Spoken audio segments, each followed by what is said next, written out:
What's up, guys? It's been a minute. We are back.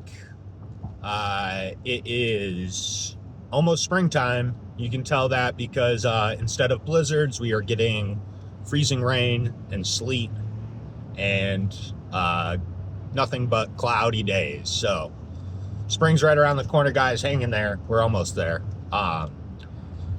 Let me just run through this month. I have a packed schedule of shows.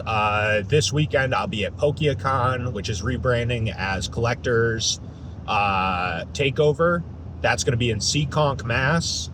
Really looking forward to that show. I've heard good things about that promotion. The weekend after, I will be at Gone Broke Con in Springfield. That's the 14th and 15th. And the weekend after that, I will be at Pokemon Outlet on Saturday, and then the Western Mass Quarterly Banger Show on Sunday. And I'm looking forward to all the shows, looking forward to being able to do more shows and split my time a little more evenly between my day job and card shows. That last weekend in March, I don't have a show lined up. I'm not planning on vending. Who knows? Maybe I'll end up at a show sourcing some more materials. There's some more gradables. And on the topic of gradables is what I would like to talk about today a little bit, which is the situation at PSA and the endless complaints from, most of the content I consume in the TCG world is on Instagram, and there's been no shortage of critical content of PSA since they've announced their newest round of price increases. So, I just want to talk about that a little bit. I know I'm a little late. All the hoopla's already died down a little bit, but I think it's an important economics 101 lesson that we can talk about pertaining to this price increase.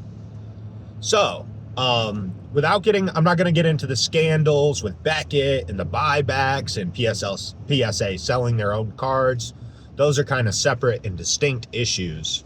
But the two most common criticisms of your average collector of PSA as a grading company are the turnaround times are so long, they take weeks and weeks and months, and it used to just be that you would get your card back in 6 weeks or whatever, and so that's one very common criticism.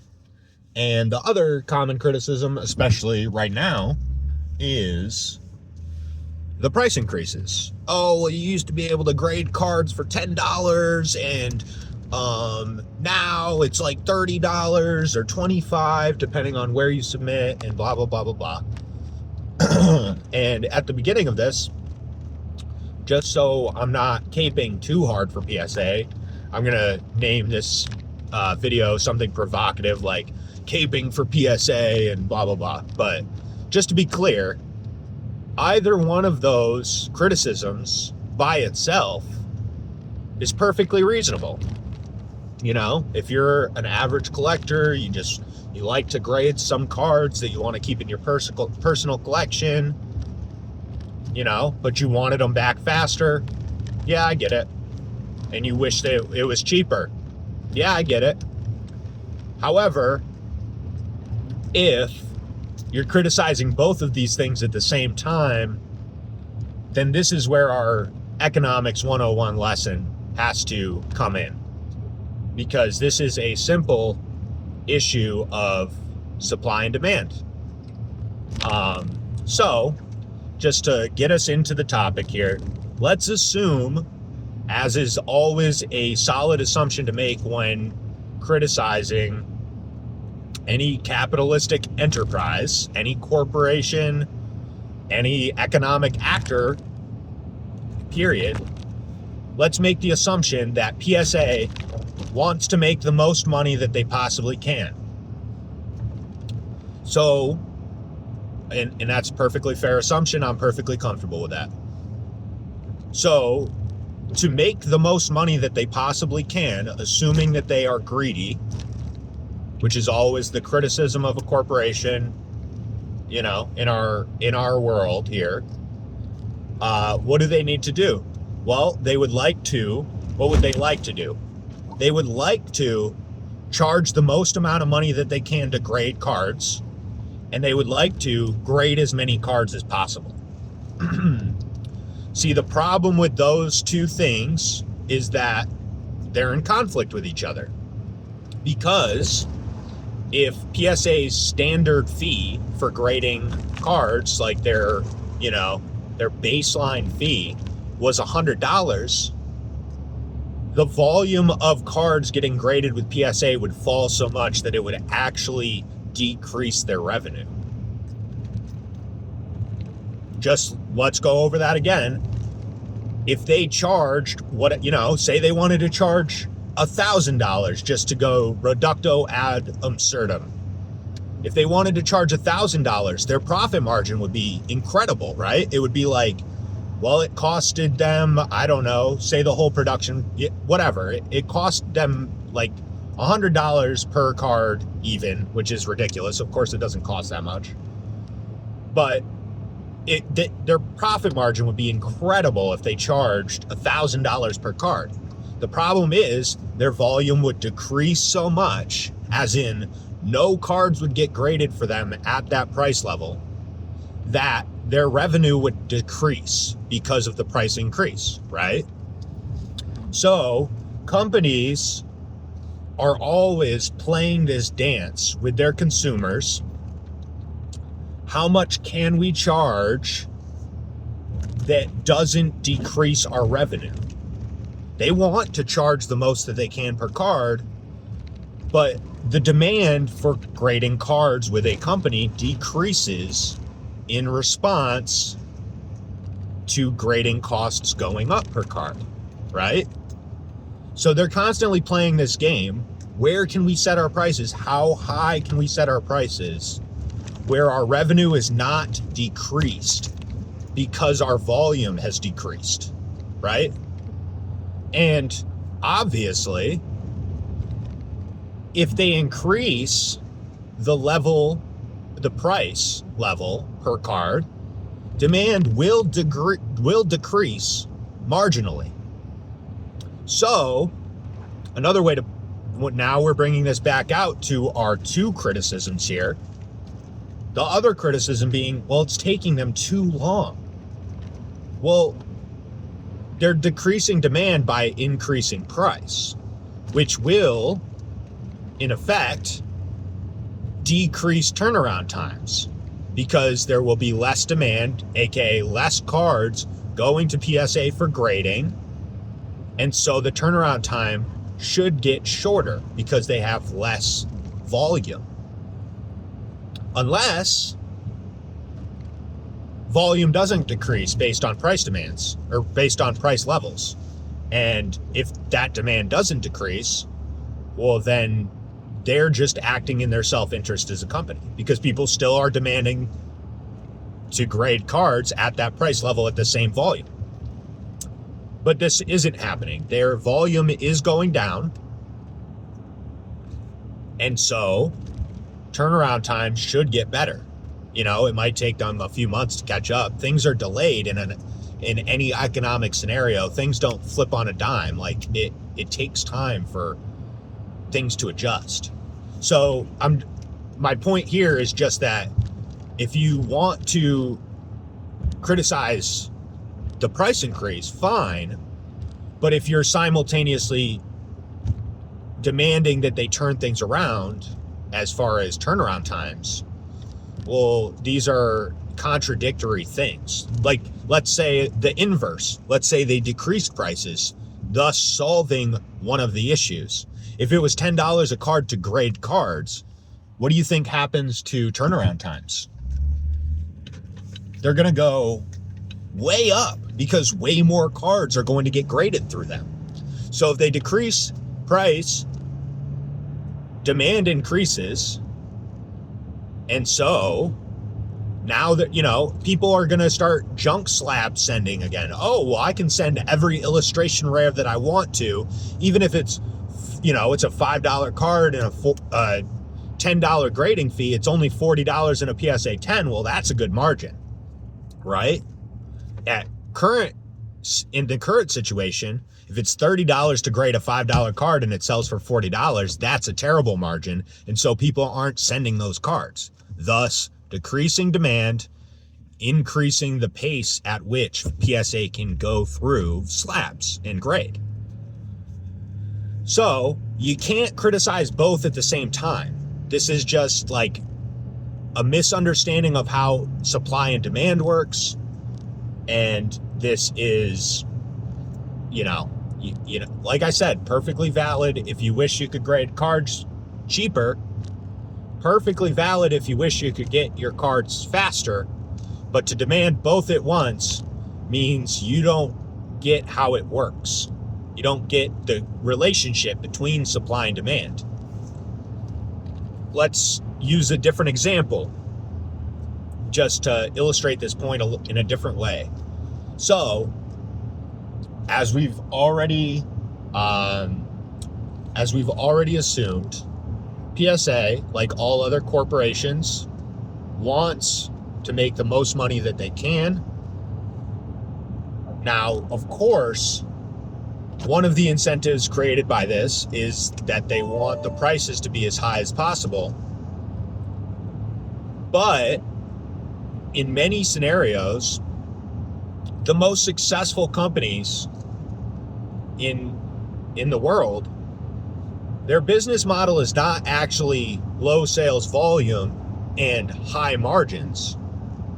Many of the biggest corporations in the world, their business model is actually small margins, gigantic volume. This is companies like Walmart, like Amazon. Like, they're not making money hand over fist because they charge the most and they sell the highest end products. They make money hand over fist, and they're some of the most successful corporations in the world because they make small margins, or, they're selling cheap goods. They're beating the competition as far as selling for the least. And their sales volume is huge, unimaginably huge. So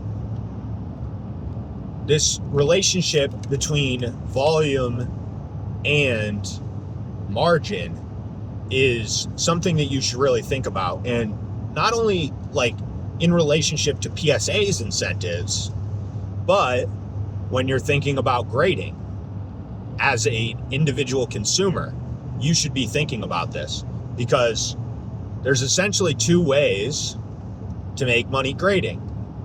Be very selective with your cards and search for the highest margin opportunities, which will obviously limit the number of opportunities you have to grade cards, but your margins will be gigantic. Or you can bulk send grading submissions and make lower margins. This is the type of business model I'm talking about, where people send in illustration rares. Grading cost is, let's say, on average $40 to $50 of these cards, and they sell for $70 to $100 a lot of these.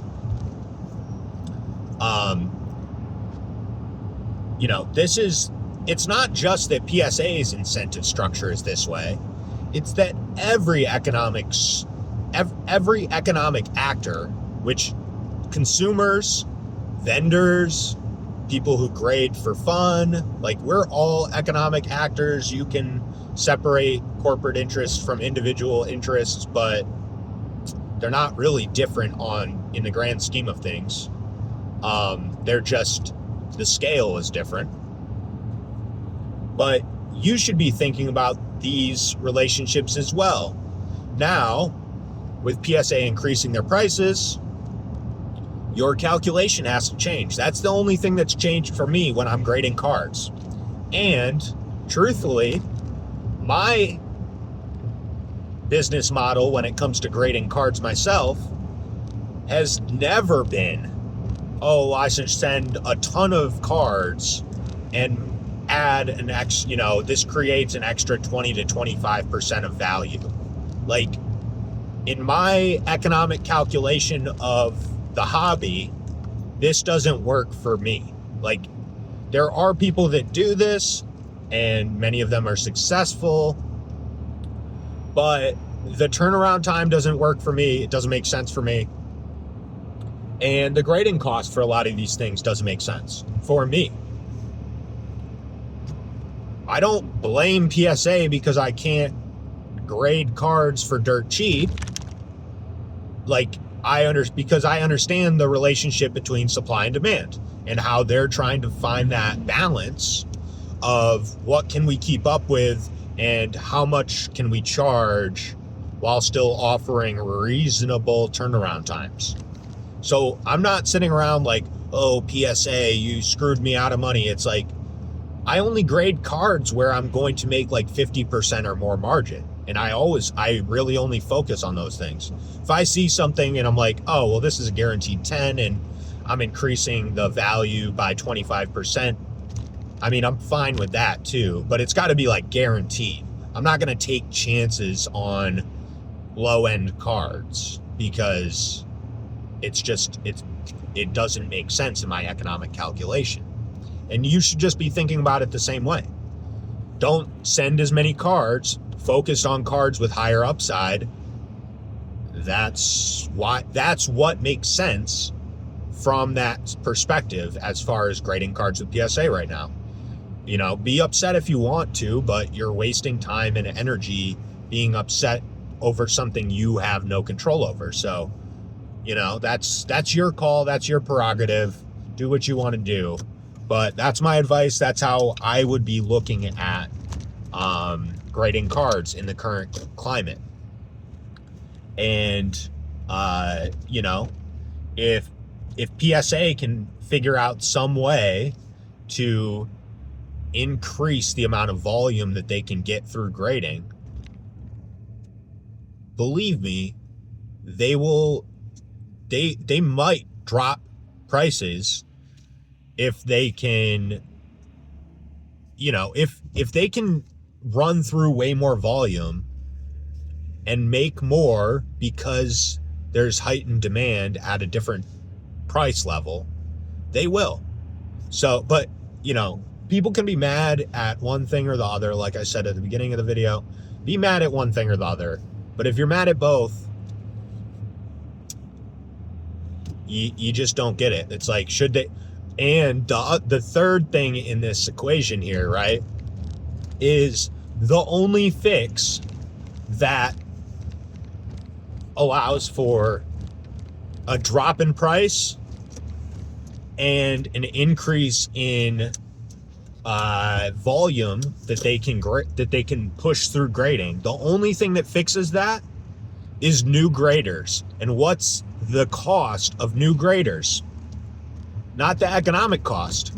Well, it ends up being an economic cost, but what's the real cost? The immediate cost of new graders?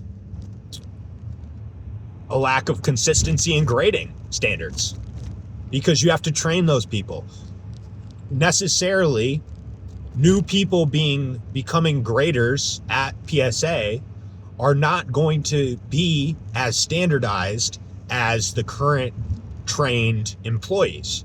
So the only way to fix your problem here is to introduce the third biggest problem people have with PSA and to negatively affect that.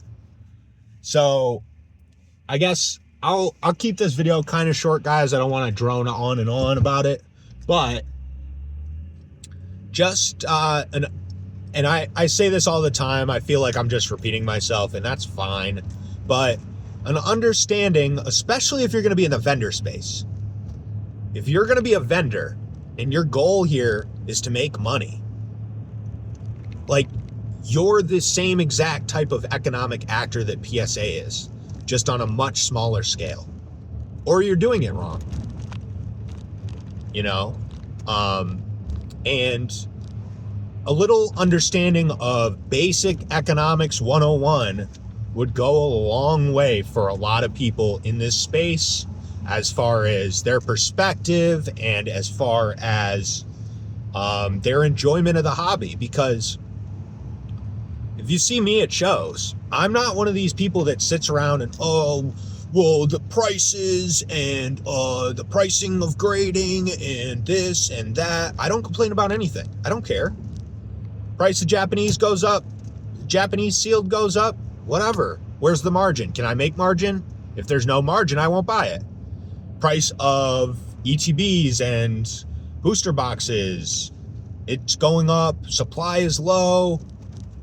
I won't buy as much, I guess. I don't know. None of this affects me. I don't, like, as a vendor, of course, it would be ideal. It would be ideal if I could get my hands on as much product as possible and then flip it for as much money as possible. But I can't. That's not economic reality. That's not real life. That's just like wishing for something that doesn't exist. Like, there's no, you know, as my boy Rudy says from Alpha Investments, there's no free tendies anymore, guys. There's competition in the market. You have to find your way to stand out and do something different, or just play things smart, you know? And so none of this affects me. I change my calculation. Oh, it costs $5 more to grade. Doesn't matter. It really that price increase changes my margins almost nothing, because like I said, I only grade things with like 50% or higher margin for the most part. Like 80% of what I grade is like stuff that has high margins, because otherwise it's not worth the turnaround time.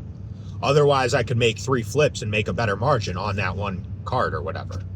So, you know, the better understanding you have of economics, the better understanding you have of how these things work and how they're going to necessarily work based on incentive structure, the less like unnecessarily angry you're going to be about, oh, well, this person's doing this and this person's doing that.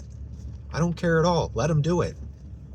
If PSA started charging $100 a card tomorrow, I'd just stop grading with them, right? I don't care.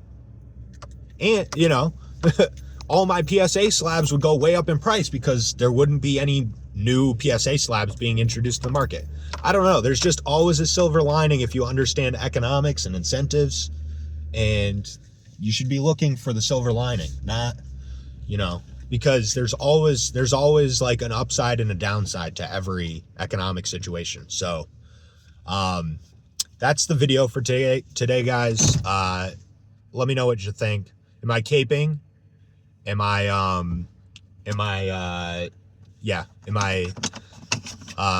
you know, what do you think? Am I like going too hard for PSA? Is this how economics works? I mean, it is, but are you mad about it? Let me know. Hope to see you guys at shows soon. I got to go to work. All right. Later, guys.